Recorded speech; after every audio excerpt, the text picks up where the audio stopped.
Allez, séquence agricole avec un jeune agriculteur. Sébastien, pardon, bonjour. Bonjour. On est en Bourgogne du Sud, derrière nous le village de Tramail, la région est belle. Combien de vaches vous avez, Sébastien? Alors, on a un atelier vache allaitantes, donc 75 mères.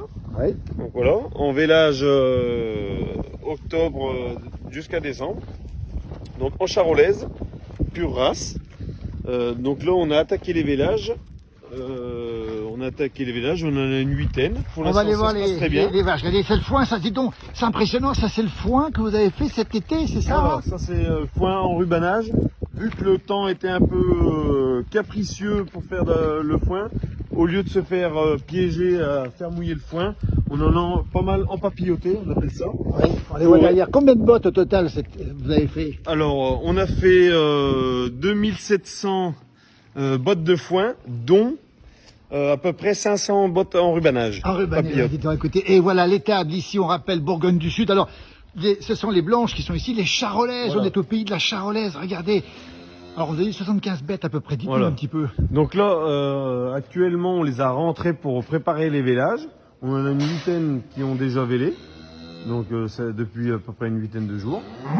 Il est important de les préparer, de les rentrer pour qu'elles aient quand même une bonne prépa, c'est-à-dire une bonne couverture oligo-vitamines et énergie avant vélage. Ouais. Une fois que les vélages se sont bien effectués et que les veaux vont bien, dans à peu près 4-5 jours, là, elles vont retourner en champ juste à côté de la stabule à portée de main, pour dire que on les est vraiment, comme dirait, sous le coude, sous la main. sous la main. Et le foin toujours derrière nous ici, très impressionnant. On va s'approcher un petit peu des bêtes qui sont en train de manger ici. Donc ça, c'est la partie blanche. Vous avez aussi les laitières et vous faites du bon lait et du bon fromage, Sébastien. C'est ça, c'est ça, c'est ça.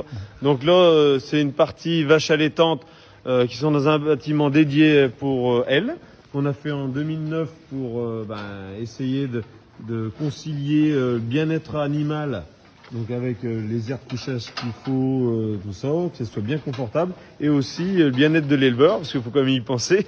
Au niveau conditions de travail, on est quand même au top là. C'est vrai qu'on est pas mal. Voilà. Les laitières, alors quelle race vous avez? Alors les laitières, on a deux races, pour moitié Montbéliarde et l'autre Primostein, donc les noirs. Voilà, on a ces deux races parce qu'elles ont toutes les deux leur lot d'avantages pour la transformation au niveau du TB et du TP. Les noirs auront un meilleur TP. TP, qu'est-ce que c'est? Alors taux protéique, c'est on va dire la matière protéique du lait. Et les Montbéliards auront un meilleur taux TB, taux butyreux, donc la matière grasse. Le fromage sera plus onctueux, voilà. Eh bien, on sait tout. On sait que c'est pas les charolaises qui font effectivement le lait, évidemment.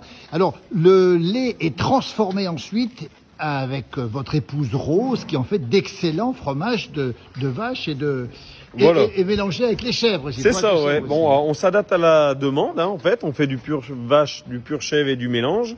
En fonction de la demande, c'est donc elle qui s'occupe de savoir comment elle répartit au niveau du lait pour satisfaire la demande tout simplement, hein. Et pour après faire des produits différents, on a quand même pas mal de sortes de fromages.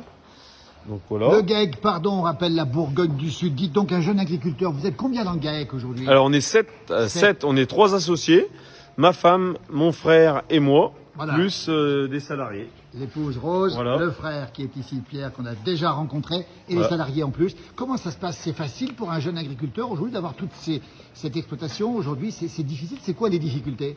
Alors les difficultés, c'est bien sûr, on est tributaire du climat, de la météo, hein.